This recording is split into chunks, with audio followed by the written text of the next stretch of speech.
Okay. So, yeah. So as part of my startup, I have the shelf cam, which you saw while we were away. And that is always a live camera. I move it every week. So that you can actually kind of get a glimpse of the collection. I've got the camera on a tripod here and just kind of set it up. Let me grab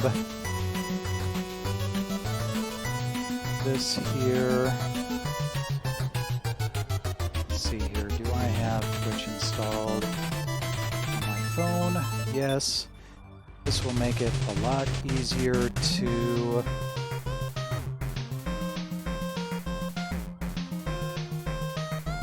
see chat while I'm doing this.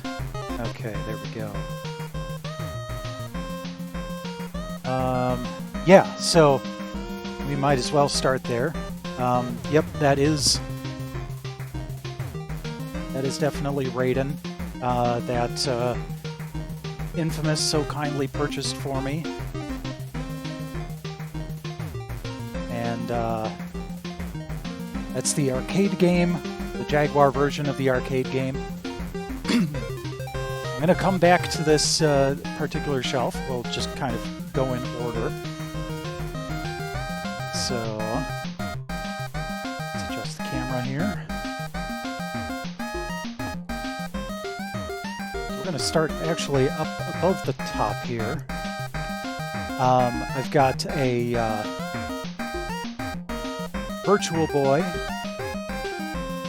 and across the row on the top here, I've got a bunch of consoles and some albums. Here we've got The Hobbit and Lord of the Rings, and behind the Amiga Cd 32. We've got the Tetris Effect album behind a Saturn. And then up in front we've got some Final Fantasy VII music boxes. And we've got the Thumper soundtrack behind a Twin Famicom. A Star Trek book record behind a ColecoVision, and the laser-active Laserdisc game Hyperion behind my PS2.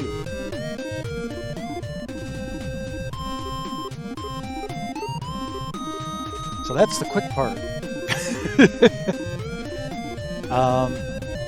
Next up we've got the PC Cube here. So we've got a couple of older games. There's Advance to Boardwalk and Dragon's Lair, Civ 5, Diablo. We've got SimCity Classic, Black and White, Legend of Kyrandia, Outpost, Blade Runner, Panzer Dragoon, the Windows version, Star Trek Pinball, a whole bunch of other Star Trek games, Deep Space Nine: The Fallen, Elite Force, Star Trek Klingon, Star Trek Borg, and Star Trek The Game Show. And then we've got, over here we've got Star Trek Hidden Enemy, Civilization, Deep Space Nine Harbinger, and then the three games in the middle there, Walker, Vindex, and Hair-Raising Havoc are actually Amiga games.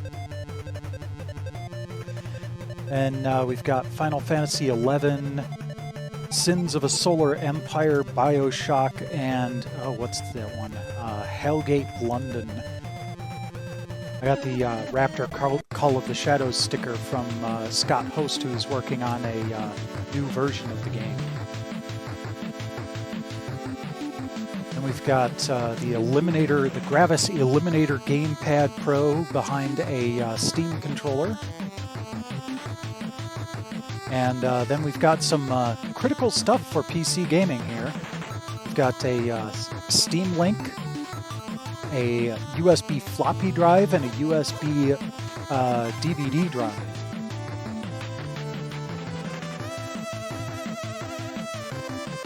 And moving down one, we've got Super Nintendo and Nintendo 64 stuff. And you know what? I should put this Doom figurine up with the PC stuff. There we go.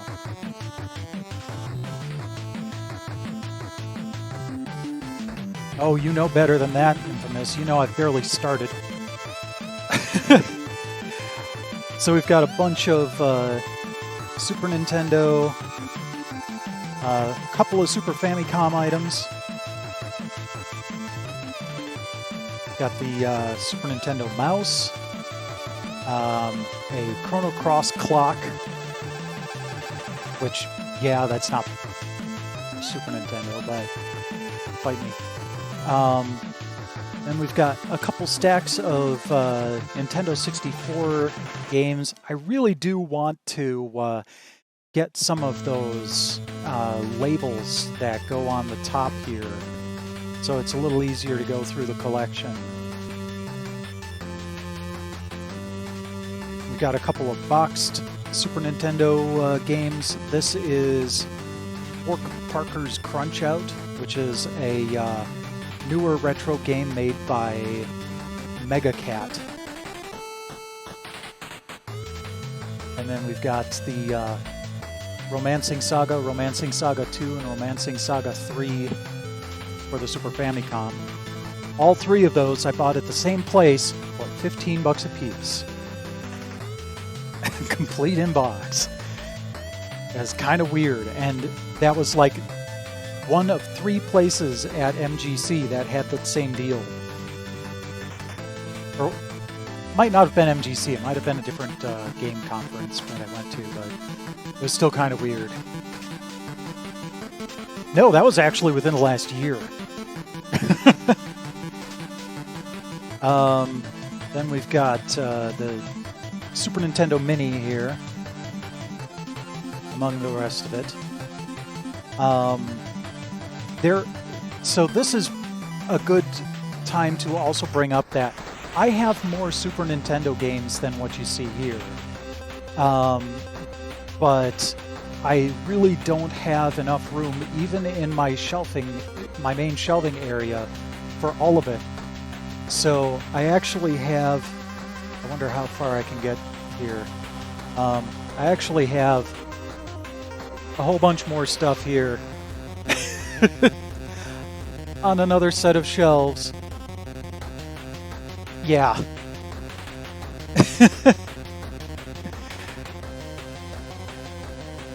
Someday I'll be set up so that I can also do a good job of those too. But here we've got the NES Cube. Oh yeah, this has been like 4 or 5 years worth of collecting at least.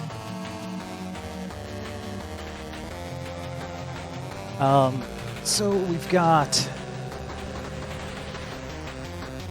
is the let's see what we've got here.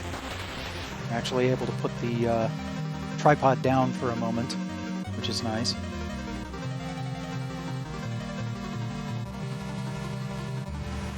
That's still working? Yep, okay, good. We got a couple of nice complete in-box, in very good condition. Darkwing Duck, Battle Chess, Blaster Master. This is a aftermarket box, obviously, for Rockin' Cats, but I wasn't going to leave a game like that loose.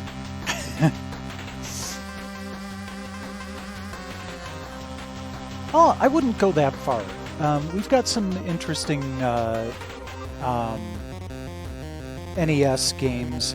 You can see the 2 gold carts here, Legend of Zelda, Adventures of Link, all 3 Ultima games for the NES, Super Mario 3, Tetris, lots of good stuff here.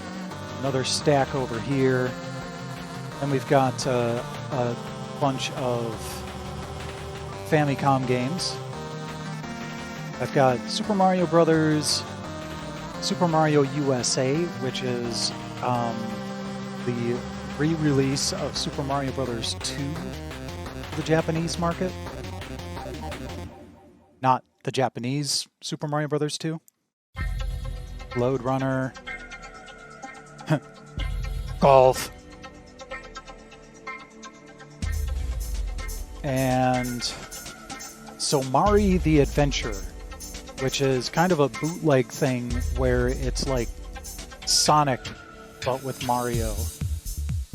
And the reason Super Mario Bros. 3 is standing up here is because it's plugged into a Famicom to NES adapter.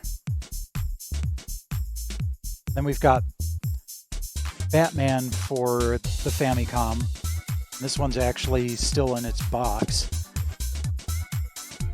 Cute little box here. Oh, there we go.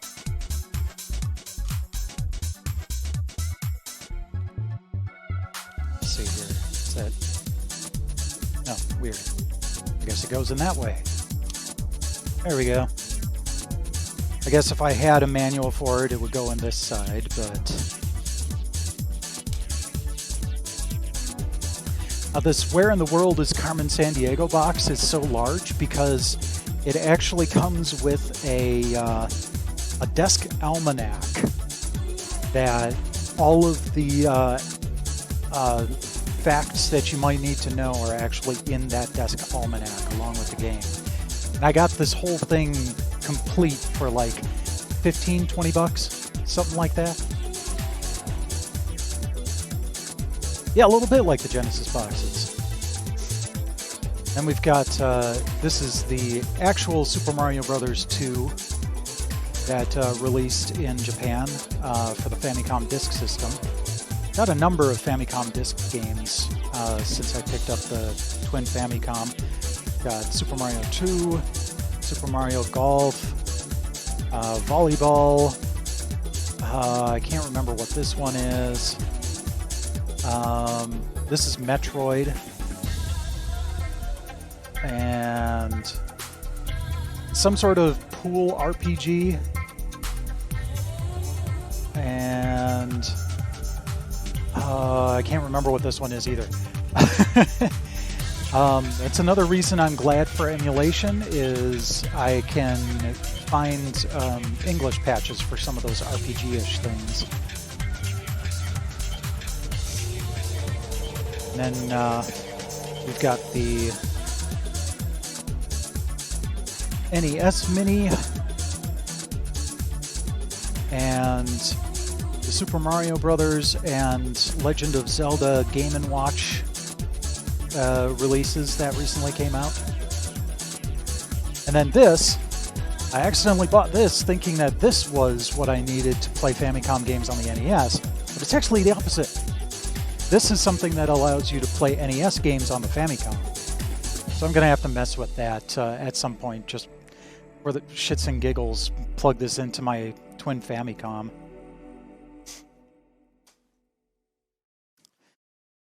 Okay, moving over one.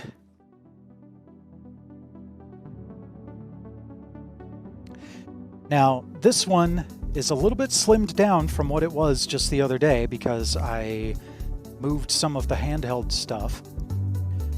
But, come on. There we go. We've got a Pokemon Ruby limited edition hologram coin here, as well as the pins that came with the twin pack of Brilliant Diamond and Shining Pearl. Got my NES-styled Game Boy Advance.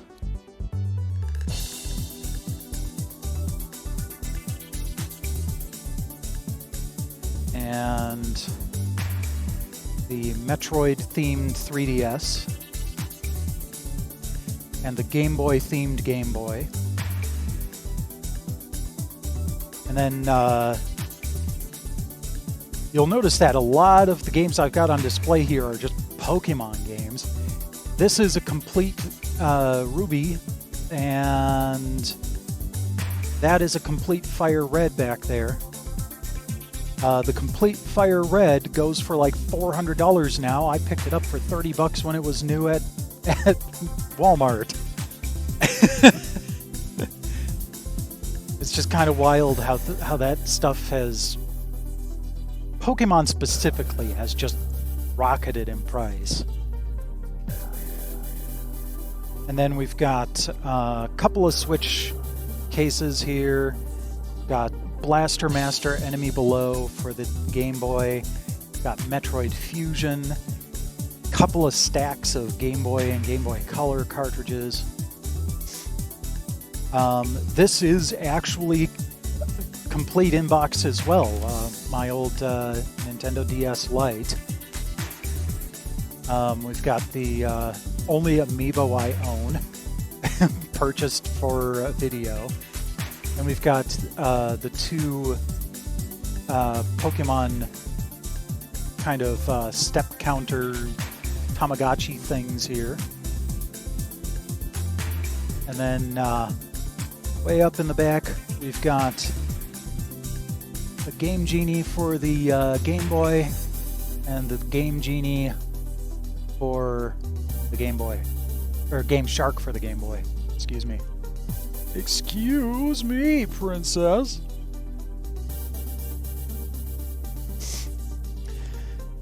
Okay. Going up a level, we have Part 1 of Genesis. So we've got Sonic. We've got the fake Sonic Mania cart out front. A couple of 32X cartridges, loose cartridges here, including Dark Side. That never actually released in the United States. This is a PAL release of Dark Side that was edited to work on NTSC consoles and then burned onto a cartridge. The person who did this, I bought this at a gaming show, and there was a business card in there. I couldn't, the website is dead now.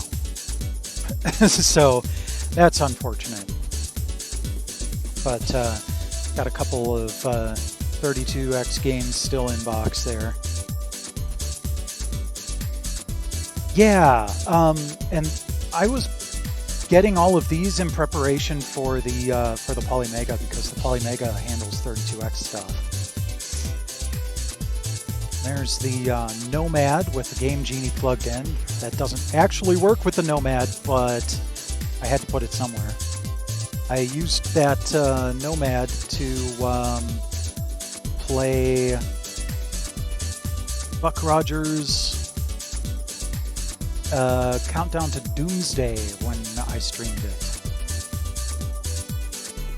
Then we've got the Sonic games.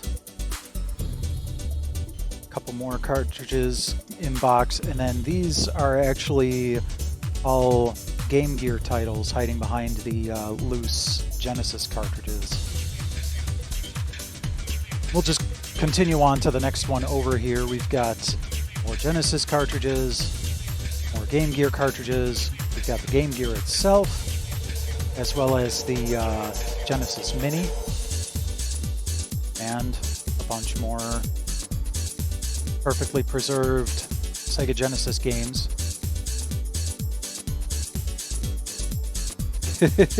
They're not that pricey either, which is great. Oh, and there's Pugsy. Gotta point out Pugsy.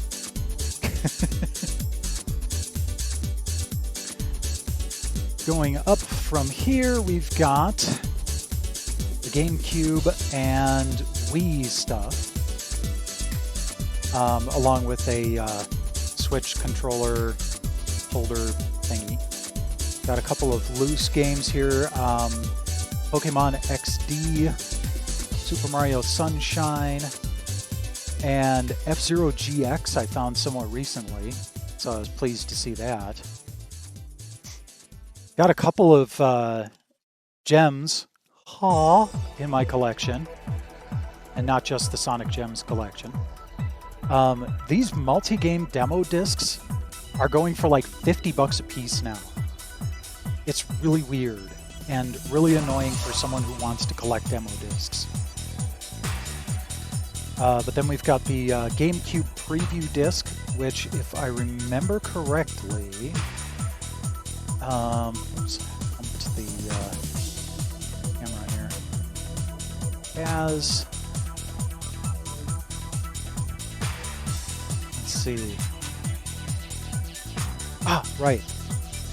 So this has games that you can use the Game Boy Advance link cable to download directly to the Game Boy Advance and play. You can play Dr. Mario and WarioWare Inc. On your Game Boy Advance just by plugging it in. So that's kind of awesome.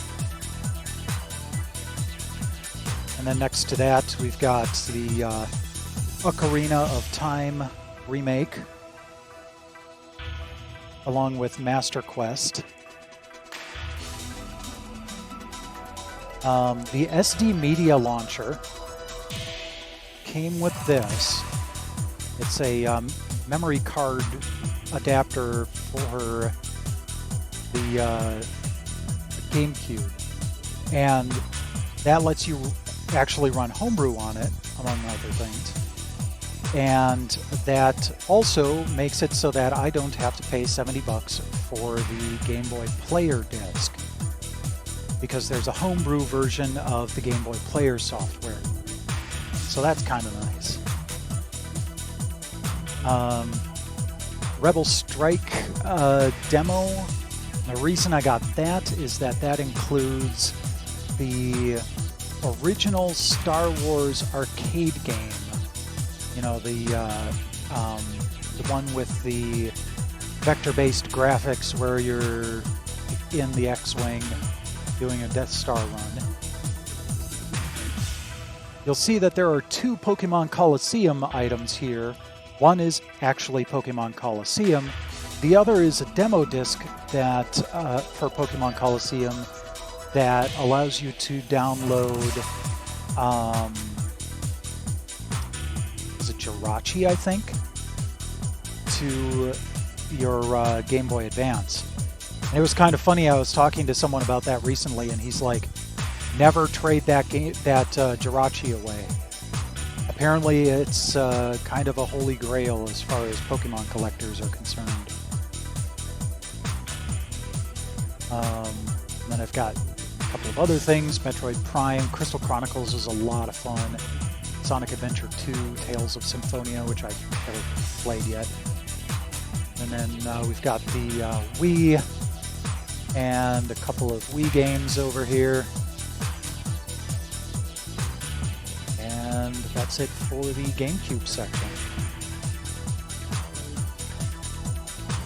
Move over to miscellaneous Sega. Uh-oh. Please change battery. Oh, but I just put new batteries in that thing. Oh, son of a bitch. All right. Well, we've got the Dreamcast here with a controller. Behind it, we've got a couple of Saturn games in the long boxes. Got Bug and Crime Wave, Myst, Off-World Interceptor Extreme, and then the big boys, Shining Force 3, Shining the Holy Ark, and Shining Wisdom. Got the Action Replay with the 4 megabytes memory in it. A couple of Japanese Sega Saturn games down there. And then a bunch of Dreamcast games. And then you also noticed a bunch of, including Seaman, which I do have the microphone for that. Typing of the Dead, Sonic Adventure, all that good stuff. Got a couple of Sega Saturn games here that are just propping up the top. There's the Japanese version of Panzer Dragoon Saga. You've got Civilization and Sonic Jam. But then the reason we've got those there is up here, we've got a couple of Omni cartridges. So, bye-bye. So this is kind of an interesting deal. It's a system. I'm going to see if I can just set that somewhere. It's a system that uses 8 tracks as the game media. And they're mostly trivia games. But it's really kind of wild, and I want to try to do a video on that at some point. But it like really requires multiplayer to be cool.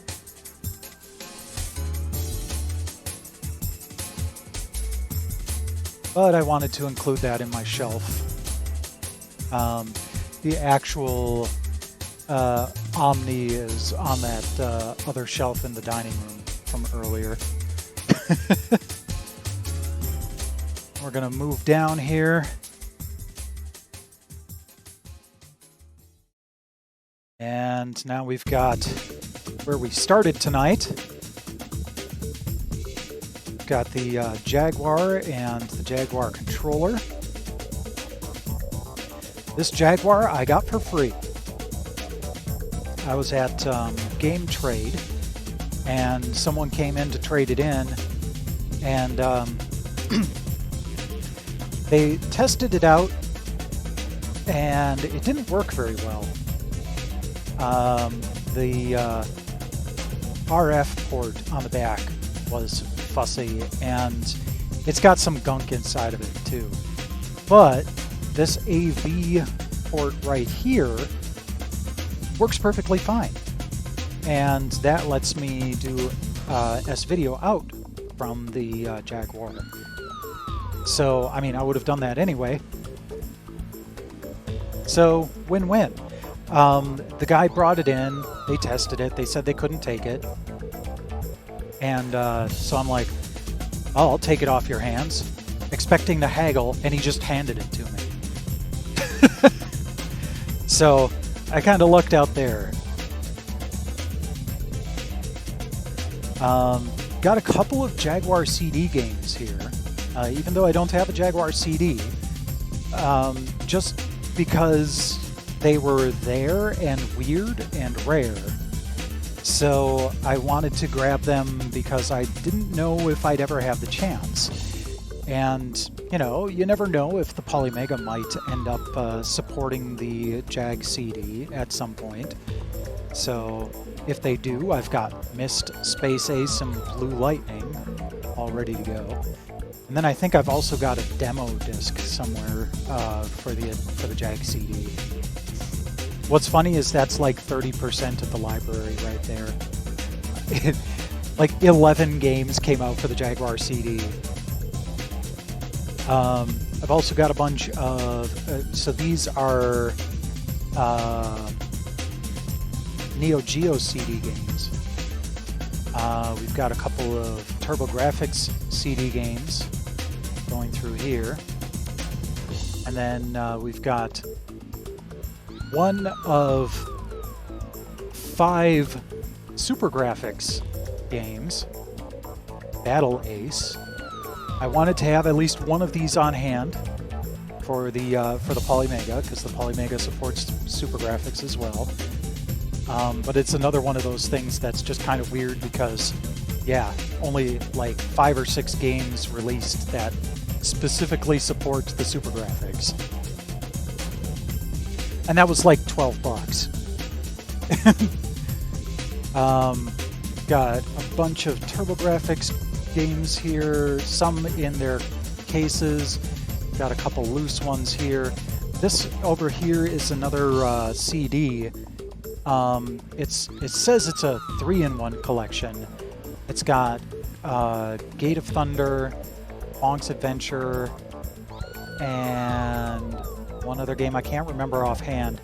But then if you do a certain key combination on the menu screen, it actually has Bomberman. So there's actually 4 games on there. we've got a couple of Jaguar Games in box. We've got Zool 2, Trevor McFur in the Crescent Galaxy, Hover Strike, Val d'Isère skiing and snowboarding, and of course the Raiden that Infamous so kindly purchased for me. These are like almost complete in box. Like this is the insert that's inside a box. We've got Alien vs. Predator and Tempest 2000. And then next to that, we have GameWave games.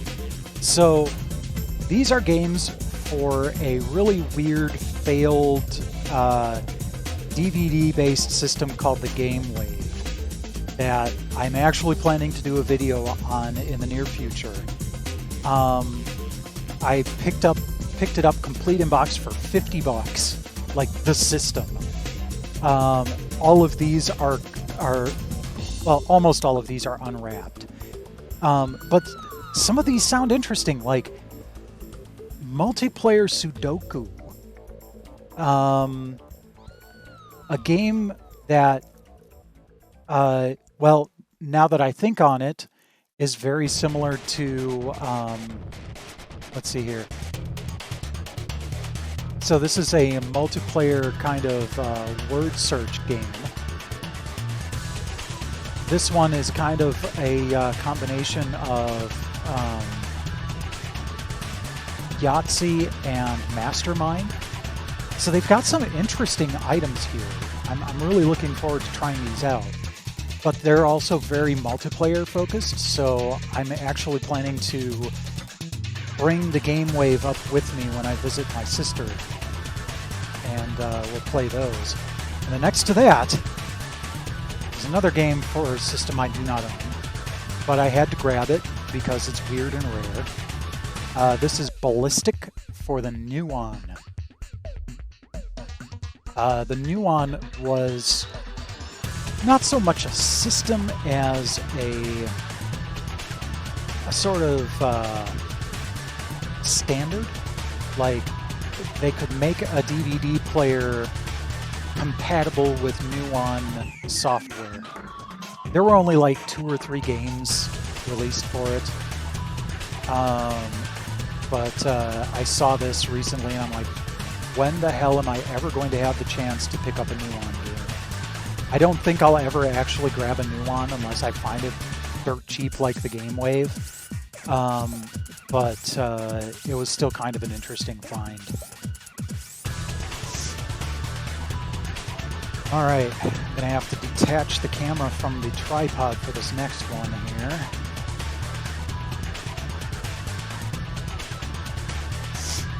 And we've got some old retro stuff, like really old retro stuff. And, come on. When I say really old, I mean you can't get any older than the Fairchild Channel F. That was the first game console that used removable ROM cartridges. Then we've got some cartridges for the TI-99 4A. We've got some TRS-80 cartridges and some loose TI-99 cartridges.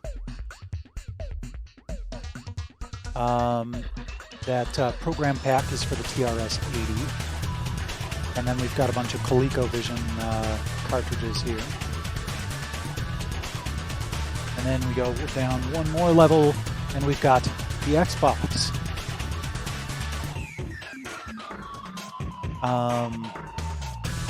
So we've got a bunch of that. We've got a couple of those exhibition demo discs. We've got the much easier to deal with S controller. I do not need a Duke. This is as close as I want to get. And we've got the Xbox itself, and we might as well continue over to the Xbox 360.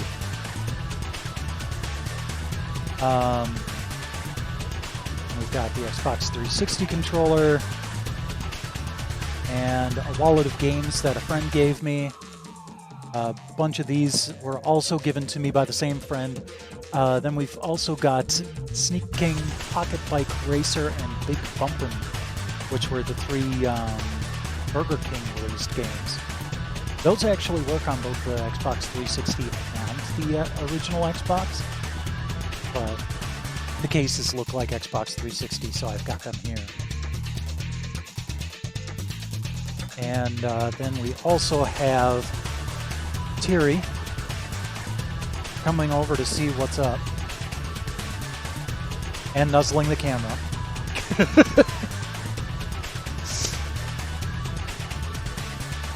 All right. Moving up from there, we've got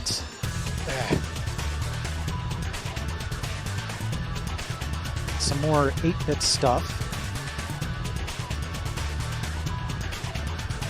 We've got the Coleco Sonic that I featured a couple months ago that plays Sega Master System and Game Gear games. So it's kind of basically like a Master System Mini, if you want to think about it that way. We've got a bunch of Master System games here and here. This is an SG-1000 card for Zoom 909, which is otherwise known as Buck Rogers' Planet of Zoom, part of my collection of that game. Got a couple of Commodore 64 cartridges here. Got the venerable Fast Load for the Commodore 64, and Bruce Lee 1 and 2. I picked this up at the Vintage Computer Fest near Chicago a couple months back. This is one of two in existence. The guy that sold it owns the other one. The cartridge has LEDs in it that light up bright blue when you plug it in. And it's got both games on it, so that's pretty awesome because that's like one of my favorite Commodore 64 games. Got a couple more Commodore games here. Hitchhiker's Guide to the Galaxy, Jordan vs. Bird, Quest for Tires, Juice, Buck Rogers' Planet of Zoom for the VIC-20. We've got Planet X3 and Attack of the Petsky Robots, which are newer games made by the 8-bit guy. These are both the Commodore 64 versions. Attack of the Petsky Robots, I wanted to make sure I got that because that actually has an adapter in it that you can use to you can plug that into a Commodore 64 and use a Super Nintendo controller on the Commodore 64 with that game.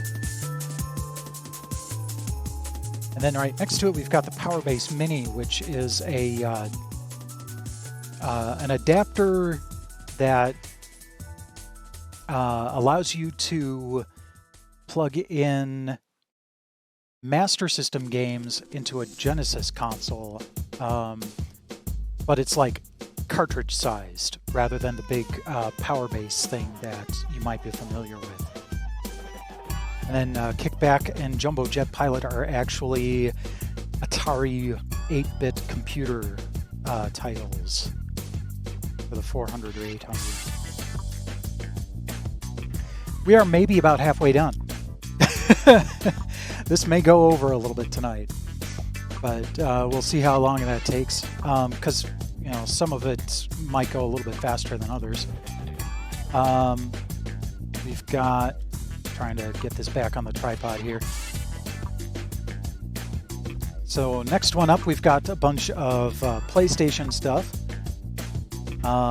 We've got the PlayStation mouse, the multi-tap, the spinner controller for DX Jinsei Game of Life 3, which I just recently picked up.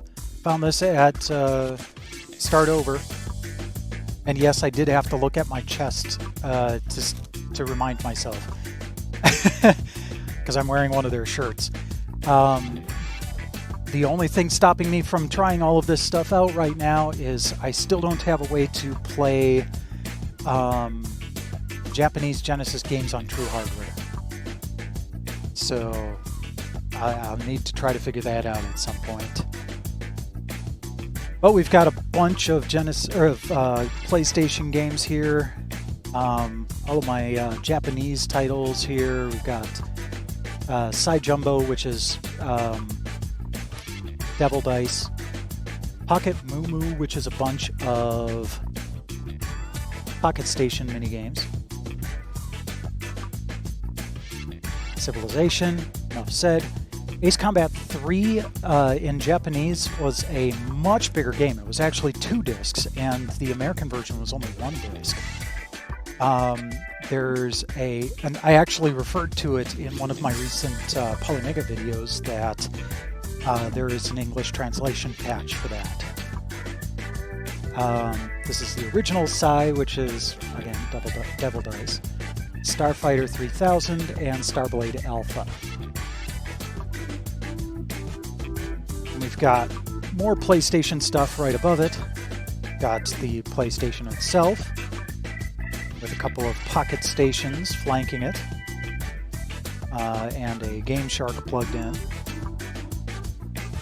Got more regular games, but then we've also got a bunch of long box titles. And it was kind of funny, somewhat recently I was out video game hunting, and I'm like, you know what? I have a hole in my shelf that is exactly the size of a long box. So that Skeleton Warriors game right next to Space Griffin VF9, I've never played that. I have no idea what it, like, beyond looking at the case back, I have no idea what that game is about. But it sounded interesting, and it was a long box, so I picked it up. They are kind of neat, but I do very much prefer the smaller jewel cases. But if you want more big cases, we do have Sega Cd. And I know this one's a little weird. We've got the Nintendo 64 here, but there was no space for the Nintendo 64 on that shelf. Although maybe I could make space there and like shuffle a bunch of the Super Nintendo games off, but we've got the Nintendo 64 with Super Mario 64 plugged in. We've got the Retrobit Admiral, I think it's called, controller. The wireless version of this is going to be the basis for the Polymega Nintendo 64 controller when that comes out. This is also the shelf that's got the CD32 stuff. You'll notice that there's a hole there where the Subwar 2050 box should be. Frontier Elite 2, which we'll be covering next week. Impossible Mission 2025. Myst for the 3DO. I'm optimistic that there will be a 3DO update for the Polymega at some point. We've got Simon the Sorcerer, Jim Power, which I can't get to work on the emulator, and that is the Amiga CD32 version. Guinness Disc of Records for the CD32, Kid Chaos, Vital Light, Power Games, which is that 500 game compilation that I mentioned, Sensible Soccer, Guardian War for the 3DO, which is an actual RPG for the 3DO. So when I saw that and it was a decent price, I'm like, okay, well, let's grab that. Battle Chess and Shad Nost the People's Party, which is kind of hilarious. It's a party trivia game. We've got a bunch of Sega CD stuff here, including Shining Force CD. Sylphied is another favorite. Thunderstrike is one that I saw Fortifier play that I was impressed. It almost looked like PlayStation quality. So I had to grab one after that. And then, kind of like how we had the Omni cartridges on the last one, here we've got a Hyperscan booster pack. So this was for a really, really, really, really shitty console. And basically, think like the Game Boy Advance card reader, the e-reader, but the entire console was that. So to play anything, you had to scan in these cards and then like get these booster packs. And so like here, you couldn't play as Wolverine in the X-Men game without this booster pack. And the extra cards give him extra abilities in that game. It was like some of the worst of modern DLC back in the 1990s, when it was even more inconvenient. So this is just up here for the lulz. So I found that at a used game store. I'm like, okay, yeah, I have to have that.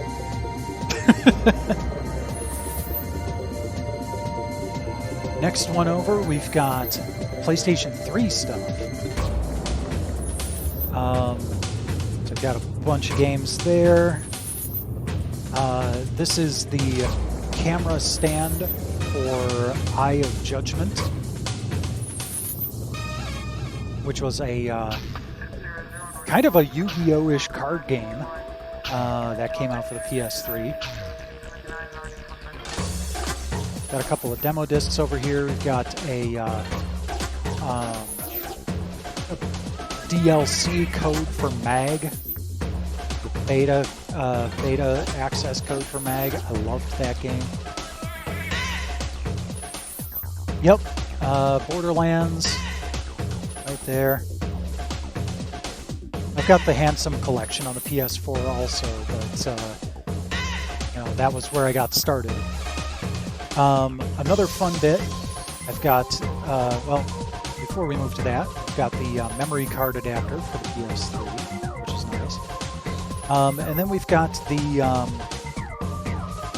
Skylanders Portal with the starters on it. And you may be able to see that it's changing colors. I actually have it plugged in. And I did a short video on this too. I actually have it plugged into a splitter on my Google Home Mini to draw power off of. Just so it kind of constantly glows, which is awesome. Well, and the big thing that I tend to use this for is for Ps1 games, to be honest. Below this is actually non-game related, but it's got a Tesseract, a wireframe Tesseract. It's got my Google Home Mini. I've got the Buck Rogers arcade manual back there. This is really the only place that I can comfortably put a candle where the cats won't get at it. So this kind of stays as it is. Then I've got a couple of Absol in the middle there, which are my favorite Pokemon. And you might be thinking, ooh, that's weird. You have a candle right below a bunch of games. Well, you know what? I've got you covered.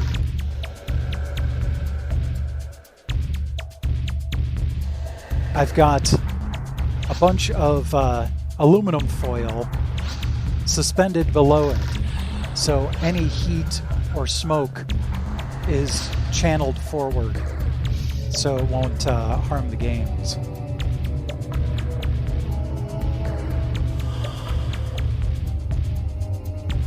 Next one down, we've got a couple more PlayStation titles. These are the PlayStation Underground demos. You'll be seeing those next year on stream.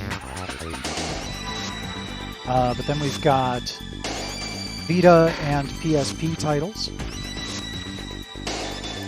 including Invisimals Shadow Zone, complete in rocks.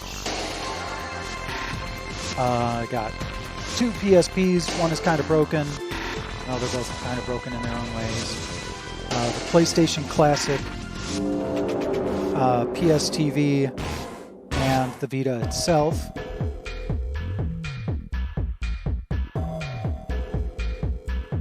And then I'm going to detach the camera again. Next one down, we've got some more old 8-bit stuff. These are tapes for the Atari 2600. I did a video, one of my recent tech tests, on the Arcadia Supercharger, which is basically a tape drive adapter for the Atari 2600. So you plug in that cartridge. It's got a cable that plugs into a tape deck, and you fire up one of the tapes, you load the tape, and play the game on your Atari. We've got a bunch of Atari 8-bit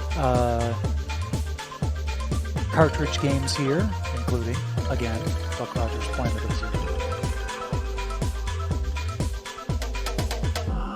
There's actually another stack behind that.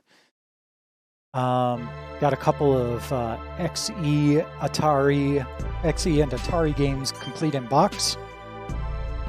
Star Raiders 2 and David's Midnight Magic I actually unwrapped live on stream last year. Got some Atari 2600 games. This is actually an Intellivision game. And then I've got the Atari 5200 version of Buck Rogers. I basically have almost all of the Buck Rogers ports, except for the IBM PC and Atari 2 versions. So you'll see that a lot. We've got the light gun for the Atari XE system. I don't know why this is here. These are... this is a folder for PSP UMVs, so that needs to go back up there. What's funny is that this came out for the XEGS. The Atari 7800 does have light gun compatible games, but a light gun never released for the 7800. You have to use this. So that's why I've got that. And we've got a bunch of Atari XEGS games here.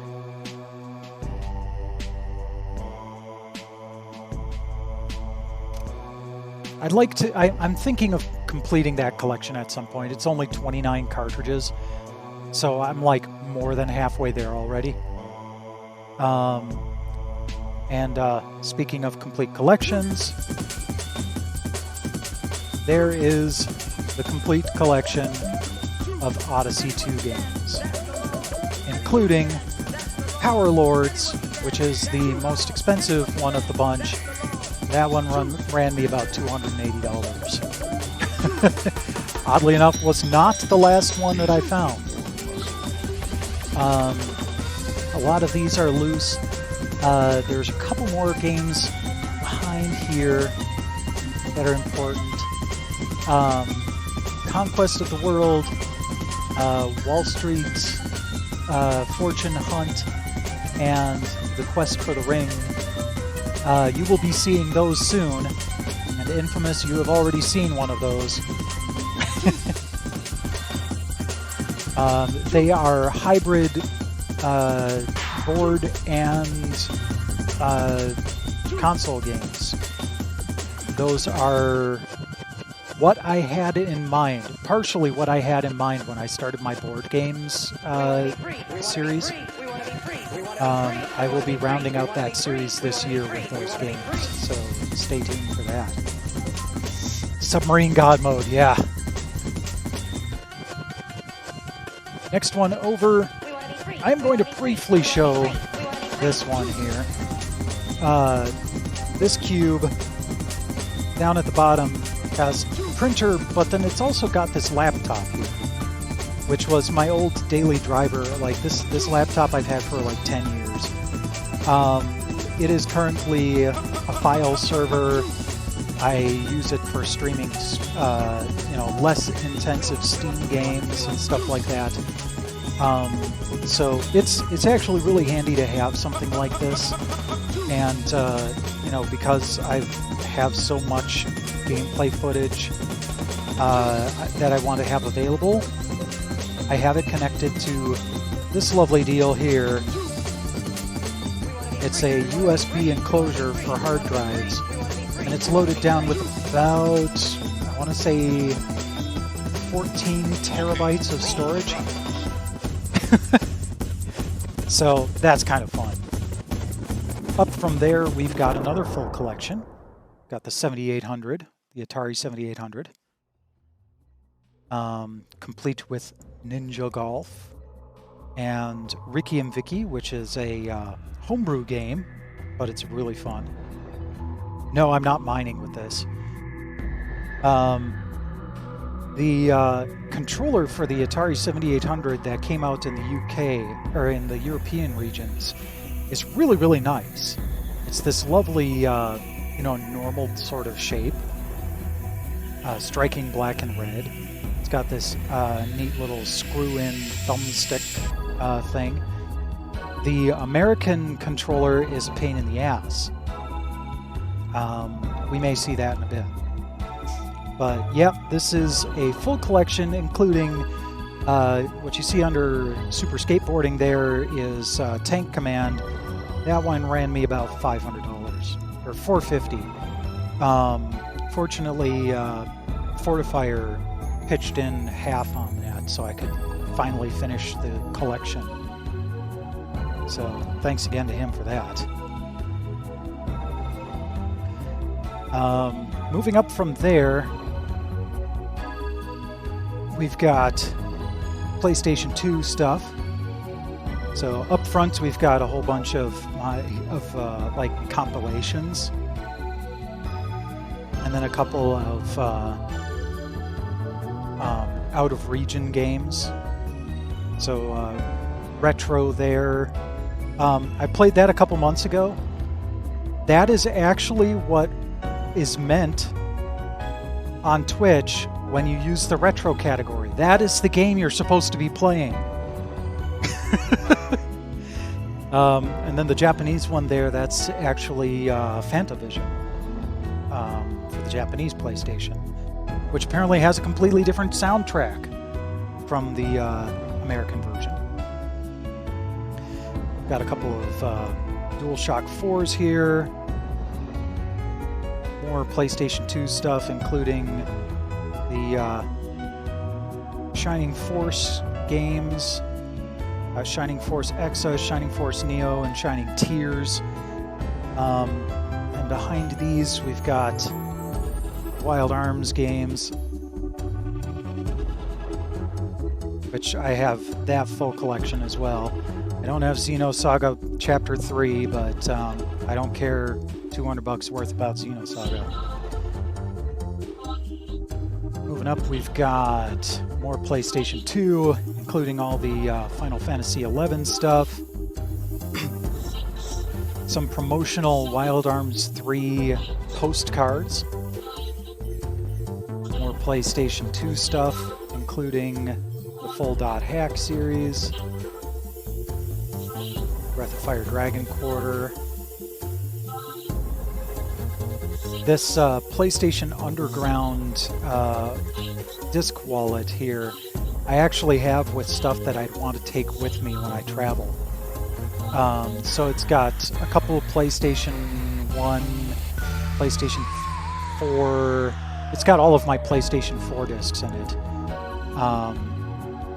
just for ease of travel.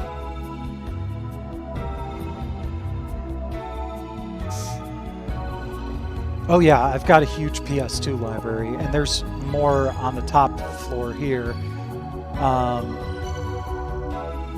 in the back, I've got a bunch more PS2 stuff. One of my favorite controllers, the Mad Catz Retro Pad for the PS2. This actually lights up as well, but the analog stick drifts, so I can't really use it, which sucks. And then this is actually a Polish PlayStation Magazine demo disc, right at the edge here. Then we've got actually modern games. Borderlands 3, Cyberpunk, Dragon Quest Builders 1 and 2, Eagle Flight, Fallout 76, Farpoint, Final Fantasy VII Remake, Gran Turismo Sport Last Guardian, PSVR demo disc, Ratchet & Clank, Romancing Saga 3, I think this is Romancing... oh, nope, this is Saga Scarlet Grace, Shining Resonance Refrain, the full box for Final Fantasy VII Remake with the art book in it and everything. And then a handful of Xbox titles, Sunset Overdrive, Titanfall, Gears of War and Rare Replay, and Forza Horizon 4. So, you might look at this and go, holy crap, that's a lot of crap. That's a whole bunch of games. We're not done yet. Like I said, there are a couple more shelves in the back, but we're not even done here yet.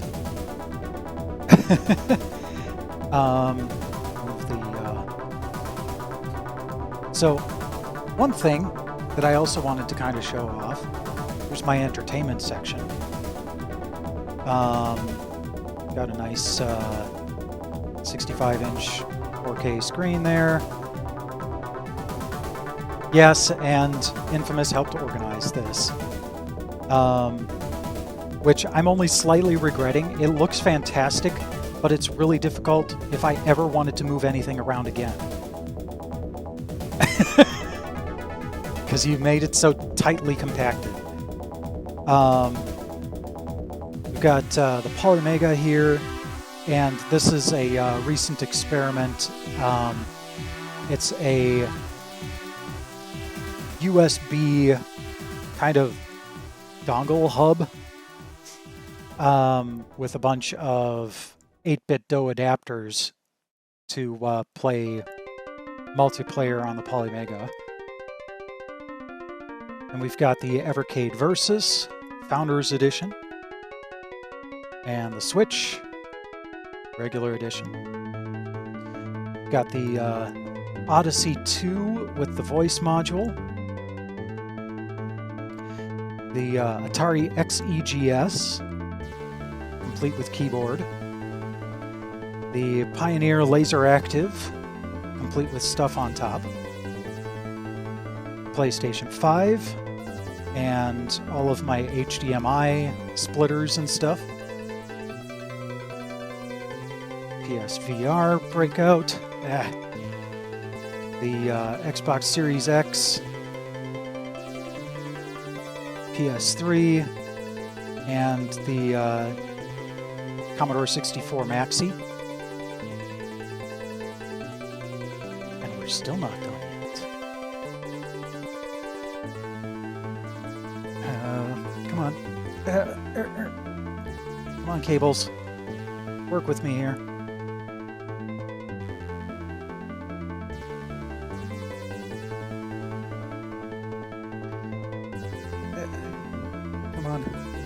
There we go. All right, here we go. So we've got, these are the Polymega module boxes. So I've got them, the modules, and that's my ear, because I'm in front of the actual camera I use. Oops. So I've got the modules and associated controllers in there while they're not being used. And then these are the boxes for the Evercade games that came with the Versus when I bought it. And a spare Evercade controller. Along with a lovely little keychain they gave me. We've got the Sega Pico down here. with a bunch of games. We've got one of the newer boxes, I guess. Got the Stadia, Tiger Gamecom, Neo Geo Pocket Color, Wonder Swan Color, a bunch of Lynx and Gamecom games in box, and then the Oregon Trail handheld. Got random DVDs, game manuals and magazines. And then here we have a shoe rack where I keep all the controllers and cables and power supplies and everything that don't fit anywhere else. I am glad I just reorganized this like earlier today, because it was even more of a mess, if you can believe it.